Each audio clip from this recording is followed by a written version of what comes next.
കാണാത്തതും കേൾക്കാത്തതും Noble witness അടയ്ക്ക രാജു.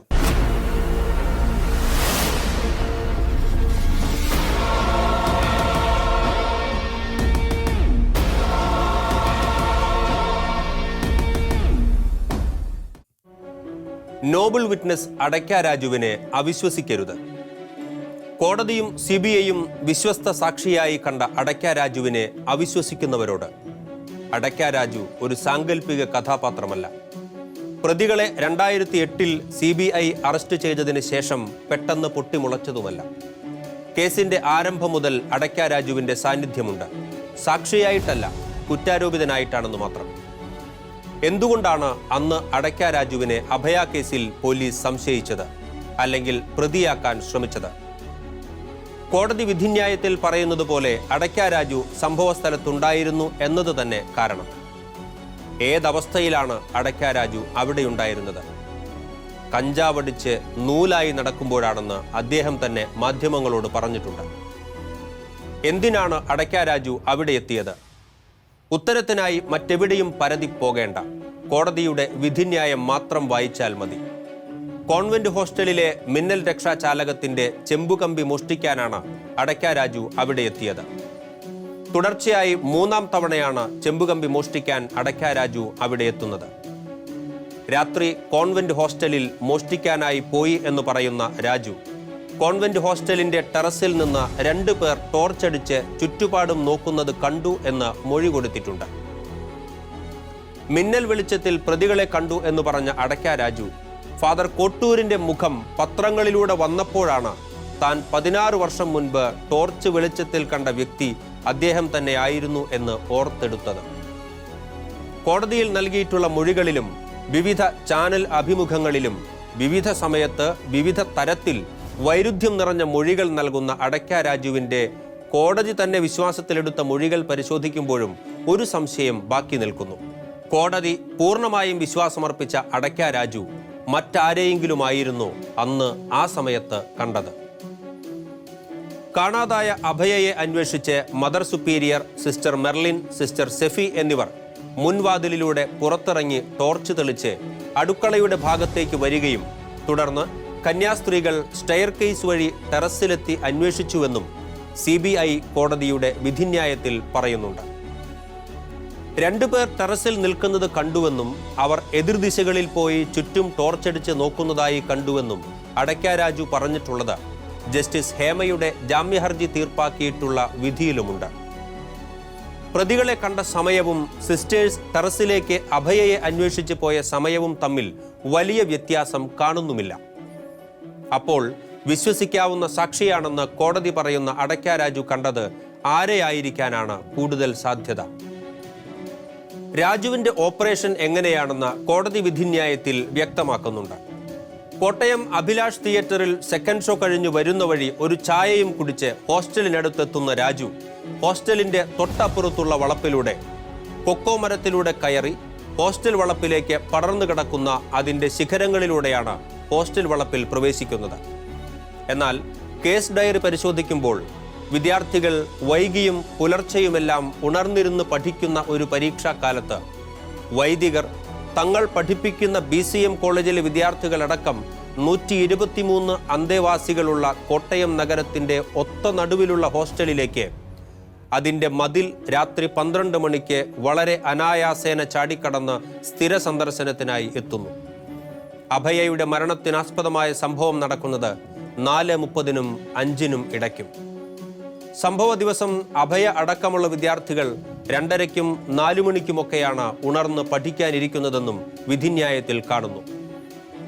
ഈ വ്യാഖ്യാനങ്ങൾ കൂട്ടിച്ചേർത്ത് വായിക്കുമ്പോൾ യുക്തിക്ക് നിരക്കാത്ത പലതും കാണാൻ കഴിയുന്നില്ലേ? ഇനി പറയുന്നത് അടയ്ക്ക രാജു കള്ളസാക്ഷിയാണെന്ന് സ്ഥാപിക്കാനല്ല, പക്ഷേ കണ്ണട ചിരുട്ടാക്കാൻ മനസ്സ് സമ്മതിക്കാത്ത, കേട്ടത് പാടെ വിശ്വസിക്കാൻ സാമാന്യ ബുദ്ധി അനുവദിക്കാത്ത ഒരു വിഭാഗം ജനമെങ്കിലും ഇവിടെയുണ്ട്. അവർ ചോദിക്കുന്ന ചില ചോദ്യങ്ങളാണ്. 1. മോഷണ സമയം 1:30 മുതൽ 4:30 വരെയുള്ള വിവിധ സമയങ്ങൾ എന്ന് പലതവണ മാറ്റി പറഞ്ഞിട്ടുള്ള അല്ലെങ്കിൽ മാറ്റി രേഖപ്പെടുത്തിയിട്ടുള്ള അടയ്ക്ക രാജുവിന്റെ മൊഴികളെ എങ്ങനെ വിശ്വാസത്തിലെടുക്കാം? 2. കഞ്ചാവിന്റെ ലഹരിയിൽ മനോനില ശരിയല്ലാതിരുന്ന സമയത്തു കണ്ട മായക്കാഴ്ചയെ അടിസ്ഥാനമാക്കിയാണോ പ്രതികളെ തിരിച്ചറിയേണ്ടത്? 3.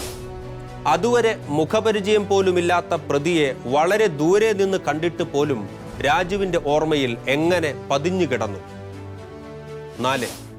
രാത്രിയുടെ ഇരുട്ടിൽ ഇടിമിന്നലിന്റെയോ ടോർച്ചിന്റെയോ വെളിച്ചത്തിൽ പ്രതിയുടെ മുഖം തിരിച്ചറിഞ്ഞു എന്ന് മാറ്റി മാറ്റി പറയുന്ന മൊഴി സാമാന്യ യുക്തിക്ക് നിരക്കുന്നതാണോ? 5.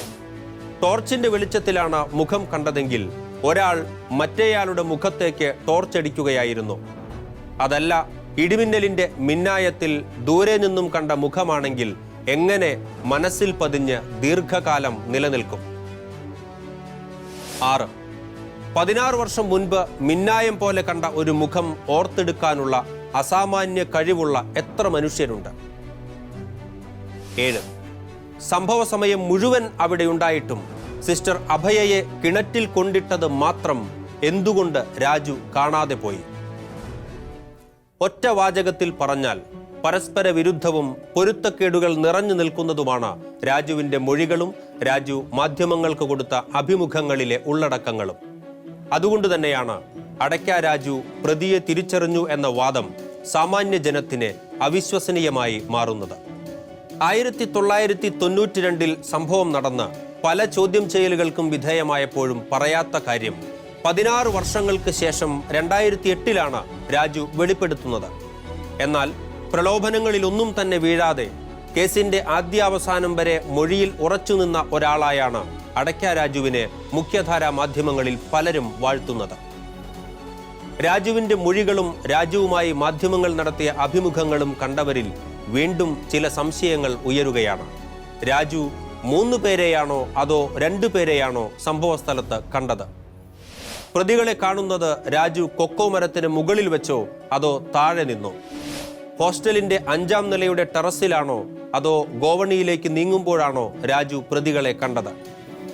ഇടിമിന്നലിന്റെ വെളിച്ചത്തിലാണോ ടോർച്ച് വെളിച്ചത്തിലാണോ രാജു പ്രതിയെ തിരിച്ചറിഞ്ഞത്? പ്രതിയെ കണ്ട സമയം സത്യത്തിൽ എപ്പോഴാണ്? രാത്രി 1:30, 2:30, 3:30 അതോ 4:30? ലോഹ ധരിച്ചാണോ അല്ലാതെയാണോ വൈദികരെ കണ്ടത്? അതെ, രാജുവിന്റെ മൊഴികൾക്ക് ആവശ്യമനുസരിച്ച് രൂപാന്തരം സംഭവിച്ചുകൊണ്ടേയിരിക്കുന്നു. രാജുവിന്റെ മൊഴികളെ ആവശ്യക്കാർക്ക് എങ്ങനെ വേണമെങ്കിലും വ്യാഖ്യാനിക്കാം. എന്തിന്, രാജുവിനെ അടക്കം ആരെ വേണമെങ്കിലും പ്രതിയാക്കുകയും ചെയ്യാം. ഒരുപക്ഷെ പ്രതികളാക്കപ്പെട്ടവർക്ക് നടത്തിയ polygraph, brain finger printing, narco analysis ടെസ്റ്റുകളിൽ ഏതെങ്കിലും ഒന്ന് അടയ്ക്ക രാജുവിന് ചെയ്തിരുന്നുവെങ്കിൽ അടയ്ക്ക രാജുവിന്റെ മൊഴികളുടെ വിശ്വാസ്യത തിരിച്ചറിയാമായിരുന്നു. അബദ്ധജടിലവും പൊരുത്തക്കേടുകൾ നിറഞ്ഞതുമായിരുന്നു രാജുവിന്റെ ഓരോ മൊഴികളും. പറഞ്ഞ കാര്യങ്ങൾ സംഭവവുമായി ഒത്തുപോകാതെ വന്നപ്പോൾ നടത്തിയതായിരുന്നു പല മാറ്റിപ്പറച്ചിലുകളും. എന്നിട്ടും രാജു പറയുന്ന തെറ്റുകളെയെല്ലാം ന്യായീകരിക്കുവാൻ മത്സരിക്കുകയായിരുന്നു ഇവിടെ ചിലരുടെ സ്വാർത്ഥ താൽപര്യപ്രകാരം പലതവണ ആവശ്യാനുസരണം മാറ്റി പറഞ്ഞ രാജുവിന്റെ മൊഴികൾ പരിശോധിച്ചാൽ കൊച്ചുകുട്ടികൾ പറയുന്ന കള്ളങ്ങളുടെ വിശ്വാസ്യതയോ നിലവാരം പോലുമോ കാണാൻ കഴിയില്ല. രാജു മാധ്യമങ്ങൾക്ക് നൽകിയ അഭിമുഖങ്ങളിലും നേരിട്ട് കണ്ടു എന്ന് രാജു പറയുന്ന കാര്യങ്ങളിലും ഈ വ്യക്തതയില്ലായ്മയും അറിവില്ലായ്മയും നമുക്ക് ബോധ്യപ്പെടും. കാരണം ആർക്കോ വേണ്ടി പഠിച്ചു പറഞ്ഞ മൊഴികളാണല്ലോ കോടതിയിൽ അവതരിപ്പിക്കപ്പെട്ടത്. അതെ, രാജു നിഷ്കപടനാണ്. അതുകൊണ്ട് തന്നെയാണല്ലോ ഇത്തരം പിഴവുകൾ അദ്ദേഹത്തിന്റെ സംസാരത്തിലുടനീളം സംഭവിക്കുന്നത്. ഒരു വാർത്തയില് ഇങ്ങനെ അവിടുത്തെ ചെമ്പ് കമ്പി മോഷ്ടിക്കാനാണ് കയറിയത്. കോടതിയിൽ പറഞ്ഞു. കോടതിയിൽ അങ്ങനെ എന്നോട് പറയിപ്പിച്ചതല്ലേ. കാരണം ഞാൻ കണ്ടമാനം പീഡനം ഇതിനകത്ത് അനുഭവിച്ച ഒരാളാണ്. കണ്ടവരെ ഈ പറയുന്ന ഇപ്പൊ അറസ്റ്റ് ചെയ്ത ആൾക്കാരെ തന്നെയാണോ കണ്ടത്? പിന്നെ ജോസ് പൂത്രക്കയും ഈ വലിയ കണ്ണൂർ, ഈ കണ്ണുള്ളതിന്റെ പേരാണ് കോട്ടൂരും, പിന്നെ സെബി. ഞങ്ങൾ പടമൊക്കെ കഴിഞ്ഞ് ഞാൻ അതിലേ വരുന്ന. അപ്പൊ അങ്ങനെ വന്ന് ആണ് ഞാനിത് കാണുന്നത്. ആദ്യമേ ഒരു പെണ്ണിനെ കണ്ട, ഈ ഈ പട്ടയൊക്കെ പോയിട്ട് ഒരാളെ കണ്ടു. അത് കഴിഞ്ഞപ്പം വേറെ ഒരാൾ കുപ്പായ ഇട്ട് ഇങ്ങോട്ട് മാറുന്നതാണ് ഞാൻ കണ്ടത്. അത് കണ്ടത് 2 പേരും കറച്ചു പോകും. അന്നൊന്നും ഞാൻ ഈ കള്ളു കുടിക്കുന്ന ആളൊന്നുമല്ല, കഞ്ചാവാ. കഞ്ചാവ് വലിച്ച് ഇങ്ങനെ രാത്രി ഇങ്ങനെ അടിച്ച് നൂലായിട്ട് അതിലൊക്കെ നടക്കും. അങ്ങനെ പോയി എൻ്റെ കണ്ണിൽ പെട്ടതാണ്. എന്നിട്ട് അവർ എന്നെ കളനുമാക്കി. മനസ്സിലായോ? ഇത് കാണുന്ന പ്രേക്ഷകരോട് ഒന്ന് ചോദിക്കട്ടെ, അടയ്ക്ക രാജുവിന്റെ മൊഴി വിശ്വസിക്കാമെങ്കിൽ മാത്രം ആരെയായിരിക്കും അടയ്ക്ക രാജു ആ രാത്രി കണ്ടത്?